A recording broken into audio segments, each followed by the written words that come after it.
নমস্কার বন্ধুরা, এই সপ্তাহের যে কর্মসংস্থানটা 14 তারিখ প্রকাশিত হয়েছে তাতে প্রথম যে খবরগুলো হেডলাইন করা হয়েছে, কেন্দ্রীয় আট বাহিনীতে 39,481 জন কনস্টেবল এবং রাইফেলম্যান। ডিটেলস বিজ্ঞাপনটা আছে, দেখে নিয়ে কোড এবং পোস্ট ওয়াইজ তোমরা কিন্তু অ্যাপ্লাই করতে পারো।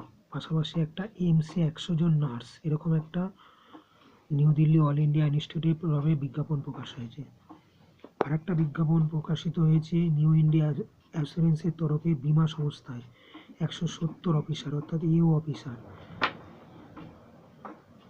এটার ডিটেলস বিজ্ঞাপনটা ভেতরে দেওয়া রয়েছে, সেই মতো তোমরা অ্যাপ্লাই করতে পারো। আর একটা দেওয়া রয়েছে নেভিতে 250 অফিসার, এই ধরনের একটা রিক্রুটমেন্ট অনেকগুলো পোস্টে বেরিয়েছে। Executive branch, executive traffic control, operation officer, general service, GSX, varieties, আরও একাধিক। দেখে শুনে তোমরা অ্যাপ্লাই করতে পারো। রেলওয়ে এবং রোপওয়ে কর্পোরেশন অ্যাপ্রেন্টিস কিছু রিক্রুটমেন্টের খবর বেরিয়েছে একটা জিওলজিক্যাল সার্ভেতে 84 অফিসার এবং সায়েন্টিস্ট। যদিও এই এক্সামটা ইউপিএসসি ইউনিয়ন পাবলিক সার্ভিস কমিশনের কম্বাইন্ড জিও সায়েন্টিস্ট পরীক্ষার মাধ্যমে হবে। পাশাপাশি আর একটা খবর বেরিয়েছে 882 অঙ্গনওয়াড়ি কর্মী এবং সহায়িকা। পশ্চিম বর্ধমান জেলার অন্তর্গত সুসংহত শিশু বিকাশ সেবা প্রকল্পে এই রিক্রুটমেন্টটা হতে চলেছে। সেই মতো দেখে শুনে তোমরা অ্যাপ্লাই করতে পারো।